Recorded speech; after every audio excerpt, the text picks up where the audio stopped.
My sister bragged about her newly bought house while laughing at me for still renting a crappy apartment, so I showed her pictures of my new place, one that was worth 3 of her houses combined. Everything seemed like a normal dinner until my sister arrived. Natalie swept through the front door with her husband Tyler and their 2 kids trailing behind her. She wore designer sunglasses despite the November clouds and carried shopping bags from stores I recognized from their logos alone. Her children, Emma and Lucas, immediately ran to find their cousins, while Tyler shook hands with my father. "Sorry we're late," Natalie announced, though she didn't sound sorry at all. "We had to meet with our real estate agent this morning. Final walkthrough on our new house." My mother's face lit up with genuine excitement. "You closed on the house." "That's wonderful news.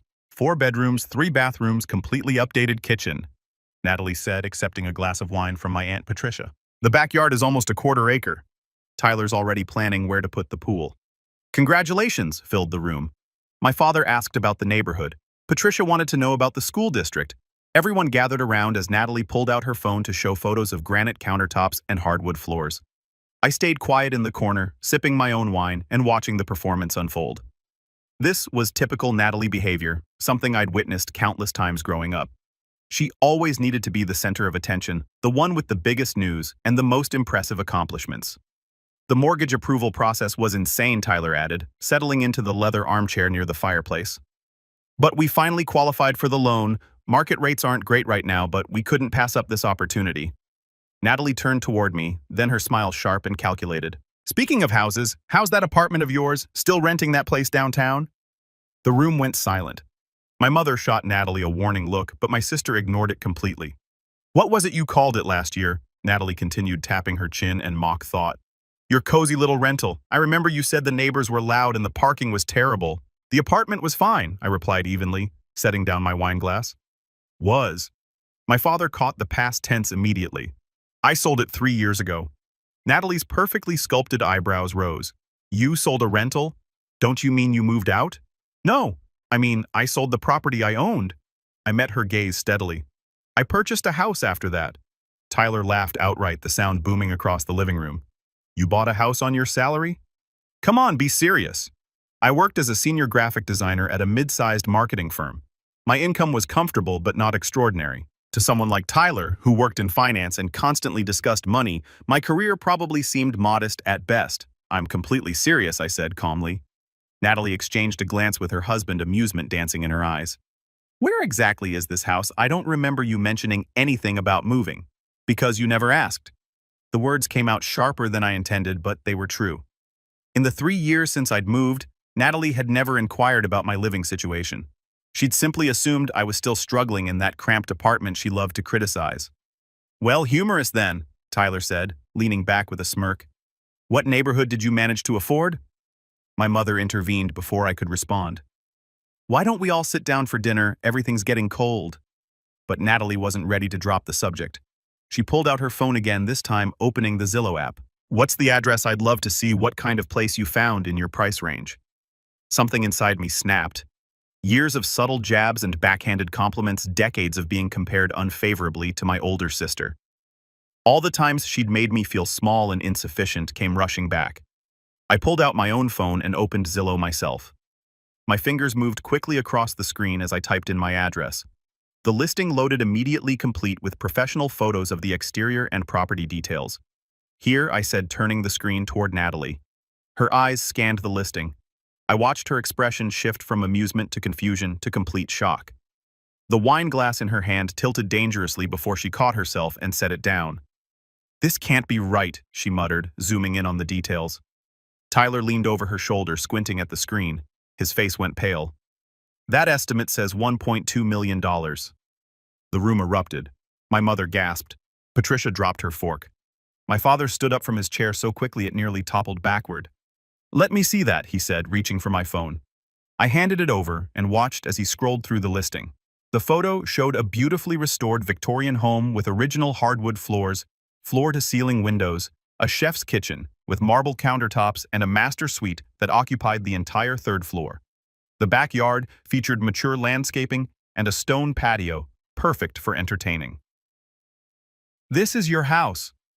my mother asked, her voice barely above a whisper. "Every square foot of it, Natalie grabbed my phone from our father's hands, her fingers trembling slightly as she scrolled faster. How did you afford this? Even with a good salary, the down payment alone would be. I had help with the down payment. I admitted, remember Grandma Louise? My father's eyes widened. The inheritance. When my grandmother passed away 7 years ago, she left each of her grandchildren a sum of money. Natalie had used hers immediately buying a luxury car and funding an elaborate European vacation. I'd been more strategic. I invested most of the money and waited for the right opportunity. The condo I bought downtown was undervalued, I explained. I renovated it myself during evenings and weekends. Nothing major, just cosmetic updates that made a significant difference. When the market shifted, I sold it for twice what I paid. Tyler's jaw clenched. That kind of return is impossible. Not if you buy at the right time and know what improvements add value. I took my phone back from Natalie's stunned grip. I used the profit as a down payment on this house. It needed work when I bought it, but the bones were solid. I've been fixing it up gradually. Natalie finally found her voice. Why didn't you tell anyone? Why keep it a secret? The question hung in the air. Everyone stared at me, waiting for an answer. I could have lied. I could have made up some excuse about privacy or humility. Instead, I chose honesty. Because you never cared enough to ask about my life unless it gave you an opportunity to feel superior. The words landed like a physical blow. Natalie recoiled as if I'd slapped her. My mother made a small sound of distress. That's not fair, Natalie protested weakly. Isn't it? I turned to address the whole room now. Every family gathering for the past decade has followed the same pattern. Natalie arrives with some announcement about her latest purchase or achievement. Everyone celebrates. Then she turns to me and makes some comment about my failures or limitations. Tyler stood up defensive. You're being dramatic. Am I? Let's review just this year. At Easter, she asked if I was still driving my embarrassing 10-year-old sedan. At Dad's birthday in June, she wondered aloud if I'd ever be able to afford a real vacation instead of my weekend camping trips. And today she called my former apartment crappy before even asking if I still live there. Silence filled the dining room. Even the children had gone quiet, sensing the tension from the other room where they played. My father cleared his throat. Perhaps we should all take a breath and, no, let her talk. Natalie interrupted, her voice icy. Clearly she's been holding on to these grudges for years. Might as well air everything out now. I shook my head. They're not grudges. They're observations about how you treat me. You've spent our entire adult lives making sure everyone knows you're more successful, more put together, more accomplished than me. Maybe because I worked harder, Natalie shot back. I didn't waste my 20s on some creative career with no stability. I made smart choices like marrying Tyler for his finance job instead of actual love. The room gasped. Tyler's face turned crimson. Natalie stood up so fast her chair scraped loudly against the hardwood floor. How dare you, she hissed. I probably should have stopped there.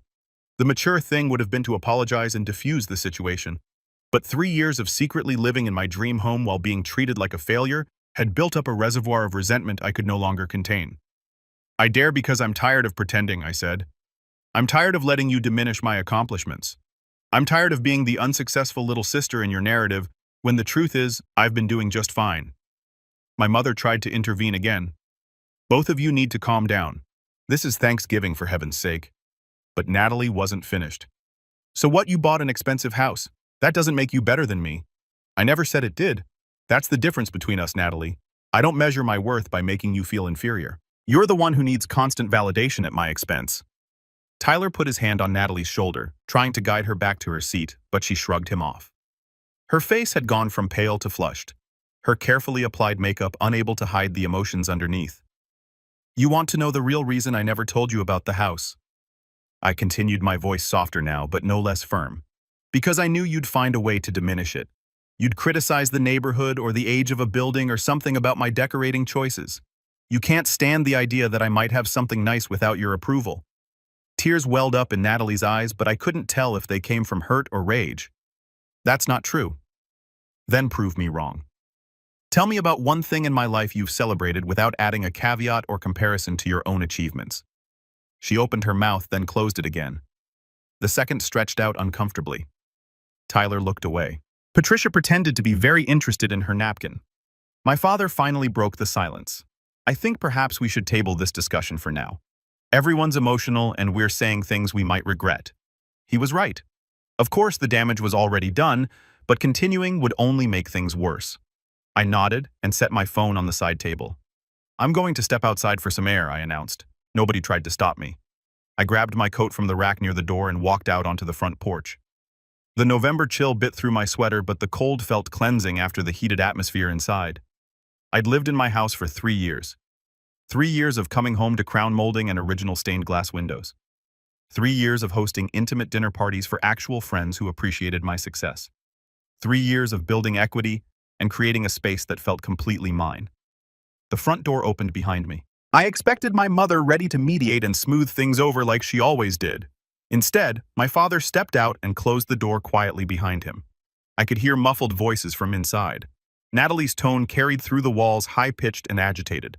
Tyler's deeper voice responded with something I couldn't make out. The children's laughter had resumed, blissfully unaware of the adult complications unfolding around them. "That was quite a revelation in there," he said, leaning against the porch railing beside me.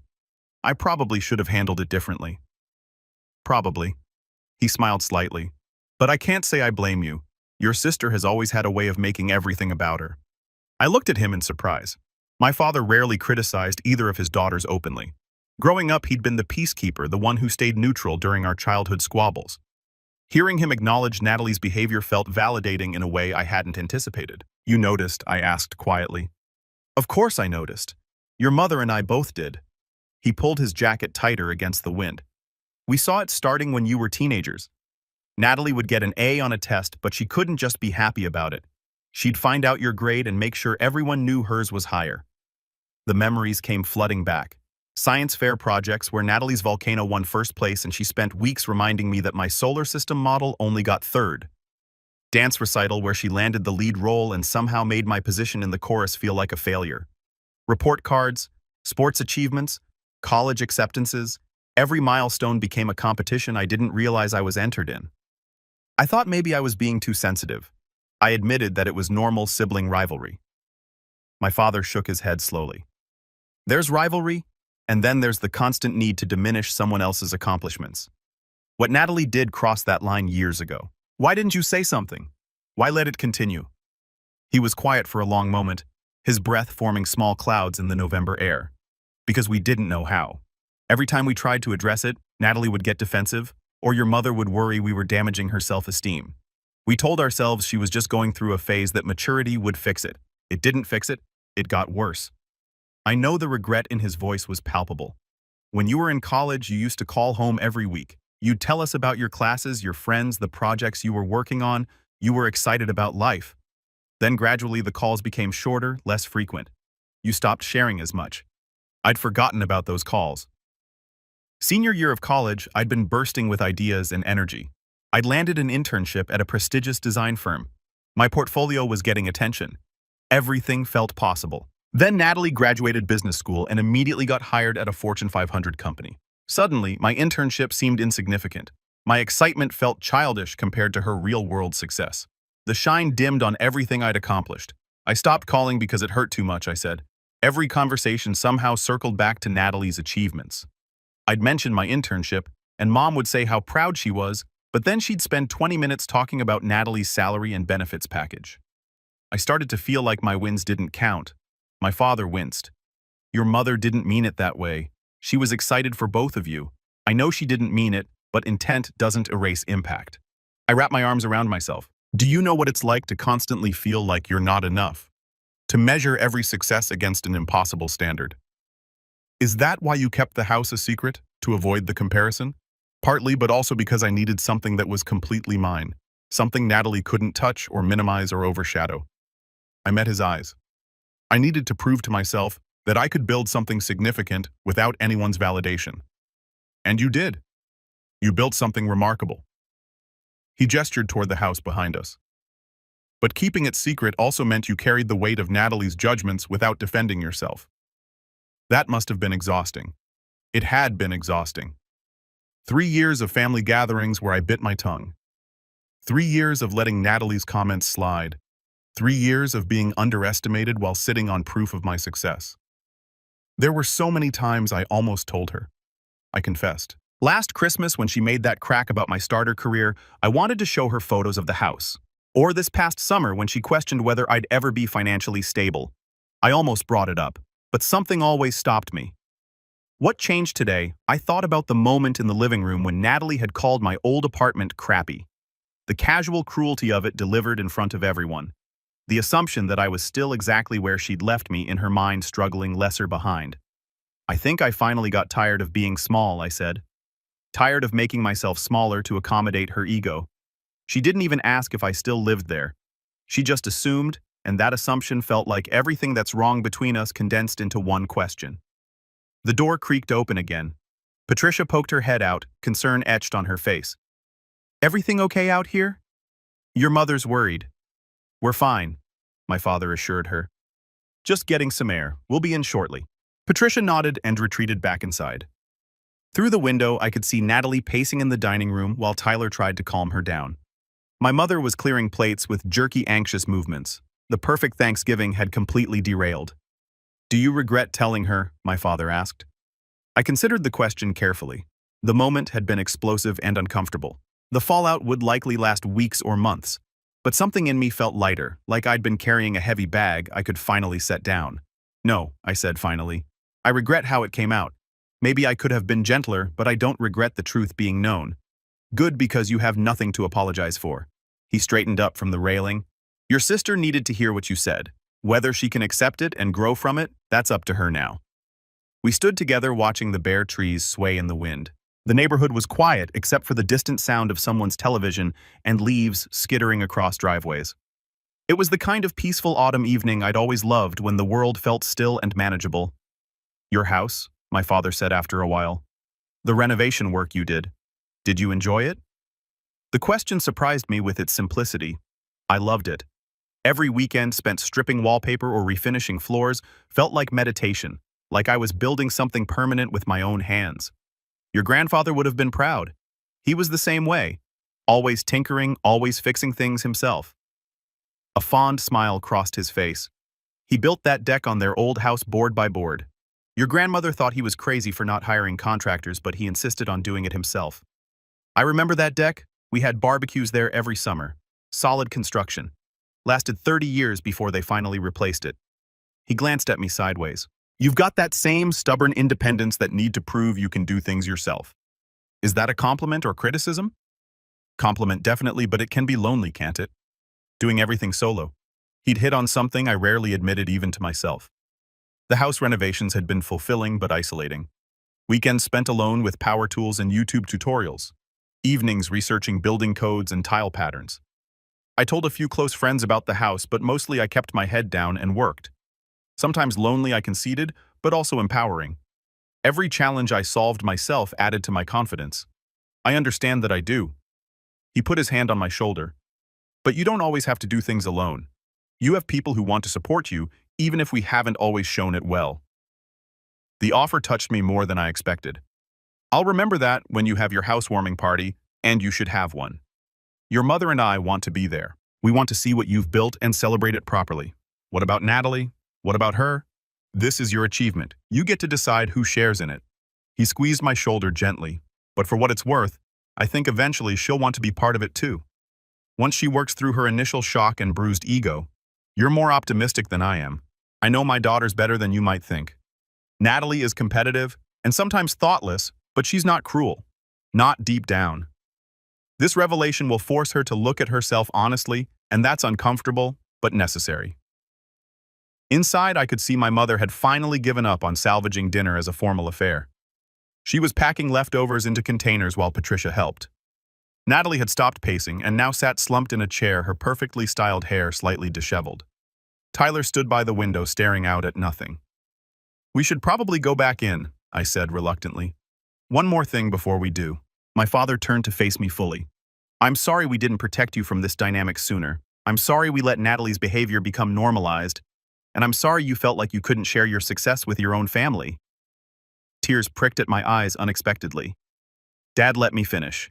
You are talented, hardworking, and impressive in ways that have nothing to do with real estate or money. The house is wonderful and you should be proud of it. But you should also be proud of the person you are.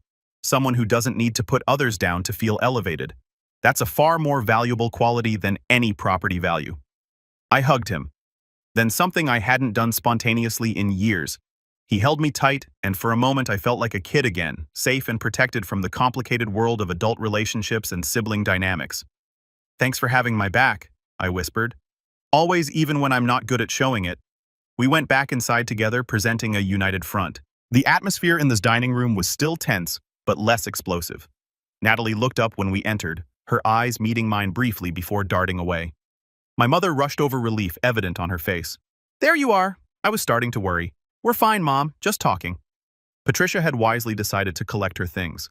"I should probably head out, let you all have some family time." Nobody protested. She made her rounds of goodbyes, hugging everyone, and whispering something to my mother that made her nod gratefully. After Patricia left, the remaining 6 of us stood awkwardly in the living room. Emma appeared in the doorway holding one of her dolls. "Mommy, when are we having dessert?" "We're not staying for dessert, sweetie," Natalie said, her voice carefully controlled. "We need to get going." "But Grandma made pie," Lucas protested, running up behind his sister. "My mother seized on this. You can't leave without pie. I made your favorite pumpkin with real whipped cream." "Mom, we really should," Natalie began. "Just pie," my mother insisted, a pleading note in her voice. 15 minutes, please," he continued. "Your mother and I noticed it years ago, but we didn't know how to address it without seeming like we were playing favorites. We thought maybe she'd grow out of it. She didn't. No, she didn't." He sighed, his breath visible in the cold air. "I'm proud of what you've accomplished. The house, your career, the way you've managed your finances. You did all of that on your own without broadcasting it or seeking constant praise." His words surprised me more than Natalie's shocked reaction had. My father wasn't typically demonstrative with his emotions or compliments. "I wish I'd known," he added. "About the house, I mean. I would have loved to help with the renovations. I thought about telling you, I admitted, but I wanted to prove to myself that I could do it alone." "Does that make sense?" "Perfect sense." He put his arm around my shoulders briefly. "Though I have to ask, why reveal it now? Why not just let Natalie think whatever she wanted to think? I've been asking myself the same question since the words left my mouth. I guess I reached my limit. There's only so many times you can let someone belittle you before you feel compelled to set the record straight." We stood in comfortable silence for a few minutes. Through the window, I could see my mother attempting to salvage dinner, while Natalie sat rigid in her chair, Tyler speaking quietly in her ear. Patricia was entertaining the kids, trying to keep them distracted from the adult drama. "What do you think happens now?" I asked my father. "Honestly, I think your sister's going to need some time to process this. She's built her identity around being the successful one, the responsible one. Finding out you've been quietly surpassing her achievements challenges that self-image.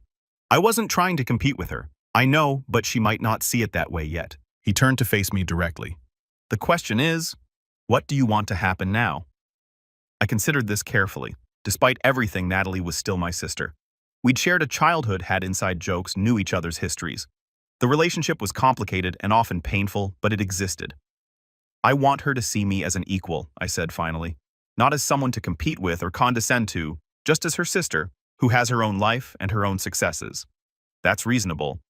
It might take a while for her to get there, though." The door opened again, and this time my mother did appear. Her face showed the strain of the afternoon's events. "Dinner's ready," she said quietly. "If you two want to come back inside." My father squeezed my shoulder once more before heading in. I started to follow, but my mother caught my arm. "What you said in there," she began, then paused. "Was it all true about feeling like Natalie's been putting you down?" "Yes." She closed her eyes briefly, pain crossing her features. "I should have noticed. I should have said something. It's not your fault, Mom. This is between Natalie and me. Still, I'm your mother. I should have protected you from that kind of treatment, even from your own sister." She hugged me tightly. "I'm sorry I didn't see it sooner." We went back inside together. The dining table looked beautiful with my mother's best china and autumn centerpiece, but the atmosphere remained strained. Everyone took their seats quietly. Natalie wouldn't meet my eyes. She pushed food around her plate without eating much. Tyler made awkward small talk with my father about football. The children sensed something was wrong and behaved with unusual restraint. I ate mechanically, tasting nothing. The satisfaction I felt at seeing Natalie's shocked expression had faded, replaced by a hollow feeling in my chest. I'd made my point, but at what cost? After dinner, people began making excuses to leave early. Natalie was the first to gather her kids and head for the door. Tyler carried their coats while she collected scattered toys and tablets. Before she could reach for her purse, my mother intercepted her with a container of leftovers. "At least take some turkey home and stuffing. You barely ate anything." Natalie accepted the container mechanically. "Thanks, Mom." The children were already by the car, Emma complaining about wanting to finish her game, and Lucas asking if they could stop for ice cream on the way home. Normal kid concerns, blissfully unaware of the adult tension swirling around them. "We should probably get going," she announced to the room at large, still not looking at me directly. "Long drive home." My mother tried to convince them to stay for dessert, but Natalie was adamant. As she ushered Emma and Lucas toward the car, I made a split-second decision. "Natalie, wait." She stopped on the front walkway but didn't turn around. Tyler continued to the car with the kids giving us space. "I shouldn't have brought up your marriage," I said. "That was out of line."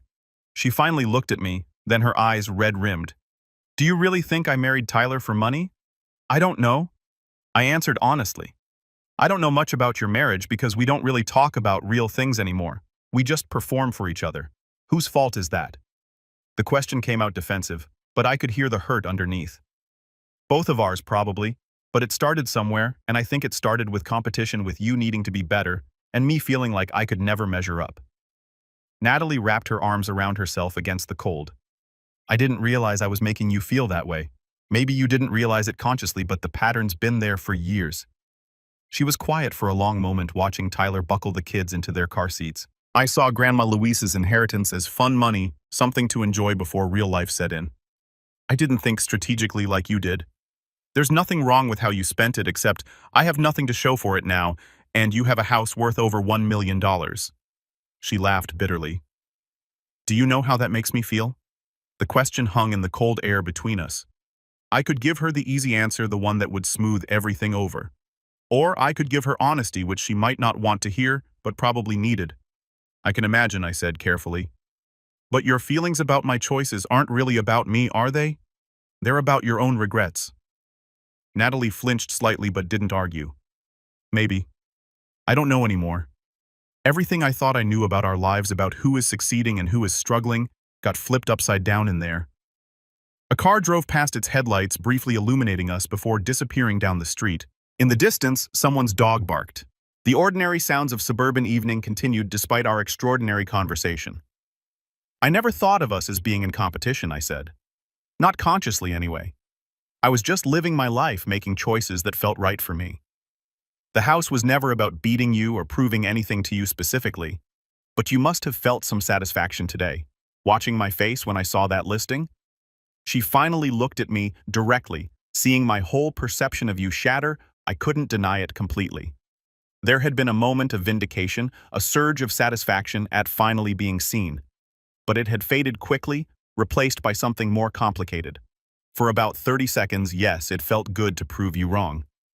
I met her gaze steadily, but then I saw how hurt you were, and it stopped feeling like a victory. "We're sisters, Natalie. Your pain doesn't actually make me happy, even after years of me making you feel small." Even then, she wrapped her arms tighter around herself, shivering despite her expensive coat. "I don't know how to fix this. I don't even know where to start. Maybe by stopping the comparisons. By asking about my life, instead of assuming you already know the answers. By celebrating my wins without measuring them against your own." That sounds simple when you say it like that. Simple doesn't mean easy. I stepped closer to her. "Look, I'm not expecting you to transform overnight, but I need you to try. I need you to see me as a whole person, not just a supporting character in your life story." Natalie's eyes glistened with unshed tears. "I really thought I was doing everything right. Following all the rules, checking all the boxes, the right schools, the right career path, the right marriage timeline, and here you were just living authentically, and it worked out better. Your life isn't a failure just because mine turned out differently than you expected. Isn't it, Bill?" Her voice cracked slightly. "We're drowning in debt from the new house. Tyler's job is less secure than we admit to anyone. Emma's anxiety is getting worse, and we can barely afford the therapy she needs. Meanwhile, you're sitting pretty in a fully paid-off mansion." "It's not paid off," I interrupted gently. "I have a mortgage, a significant one. The difference is, I bought within my means and built equity slowly instead of stretching for something I couldn't afford." She stared at me. "You have a mortgage on a $1 million house. Did you think I paid cash? Natalie, I'm a graphic designer, not a tech CEO. I made smart decisions and got lucky with timing, But I'm not wealthy, I'm just financially stable. This seemed to penetrate her spiral of self-comparison. Some of the tension left her shoulders. So you're not perfect either. Never claimed to be. I've made plenty of mistakes, dated the wrong people, took jobs that went nowhere, made investment choices I regretted. You just never asked about any of it because you were too busy assuming I was failing. The truth of that statement settled between us. From the car, Lucas called out asking when they were leaving. Tyler's silhouette was visible in the driver's seat, diplomatically giving us space but clearly ready to depart. I should go, Natalie said, but she didn't move immediately. Can I ask you something? Sure. Why now? Why keep it secret for 3 years and then reveal it today? Specifically, I've been asking myself the same question since the words left my mouth in the living room. Because I reached my limit. There's only so many times you can let someone belittle you before you feel compelled to set the record straight. Like I made you feel that way today with the apartment comment that was just the final straw. It's been building for a long time. I shoved my hands in my pockets against the cold. Every family gathering where you found a way to point out my perceived shortcomings. Every achievement of yours that came with an implicit comparison to my failures, it accumulated, and today it finally overflowed. Natalie nodded, slowly processing this. I'm sorry. I know I've already said that, but I mean it. I've been a terrible sister. You haven't been terrible. You've been thoughtless and competitive. But terrible would mean you didn't care at all. And I don't think that's true. No, it's not. She wiped at her eyes carefully, trying not to smudge her makeup further. I do care. I've just been so wrapped up in my own insecurities that I couldn't see past them to notice I was hurting you. Tyler honked the horn lightly, a gentle reminder. Emma and Lucas were probably getting restless, and the drive home would take over an hour. I really do need to go now, Natalie said. But can I see it sometime? The house? Not to judge or compare, just to see what my sister's accomplished for real this time? You want to visit? I want to see what my sister's accomplished. For real this time, not to compare or criticize. She hesitated. If you let me. Something loosened in my chest. This wasn't a complete resolution. Years of damaged relationship couldn't be fixed with one conversation, but it felt like a genuine beginning. I'd like that, I said. Maybe next weekend I'll make brunch. That sounds nice? Natalie glanced back at the car where Tyler was waiting. I should go. The kids are getting restless. Drive safe. She started to walk away, then turned back impulsively and hugged me. It was brief and awkward, but it was real. I really am proud of you, she whispered.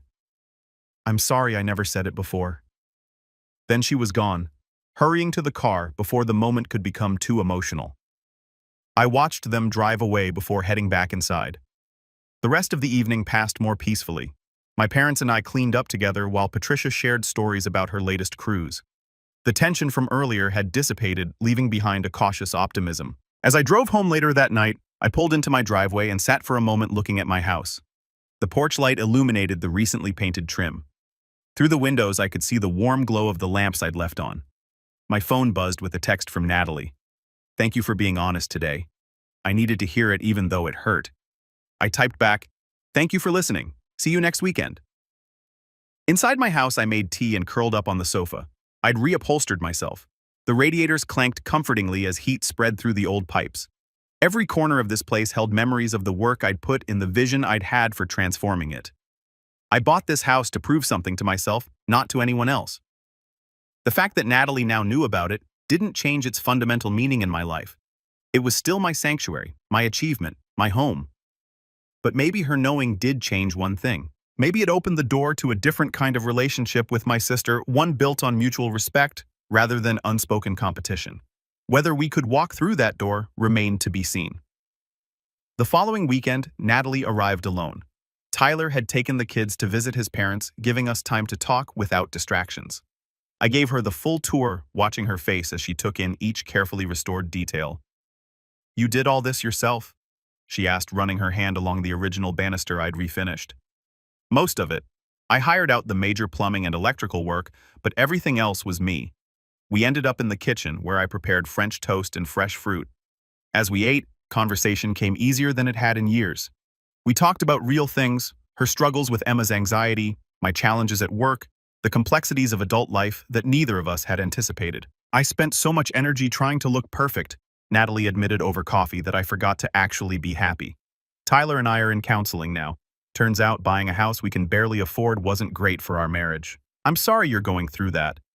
Don't be. It's forcing us to have conversations we should have had years ago.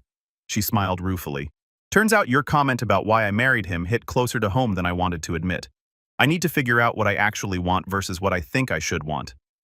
We talked until early afternoon. When she finally left, she hugged me again longer this time. Same time next month, she asked. I'd like that. As I watched her drive away, I felt something shift. The house around me was still beautiful, still valuable, still mine. But now it represented something beyond personal achievement.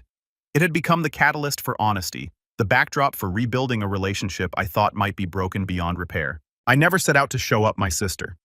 I'd simply lived my life quietly, making choices that felt right for me. But sometimes the truth needs to come to light not to hurt, but to heal. Sometimes people need to see us clearly, even if it shatters their preconceptions. The house was worth $1.2 million according to Zillow, but the look on Natalie's face when she finally saw me as an equal, that was priceless.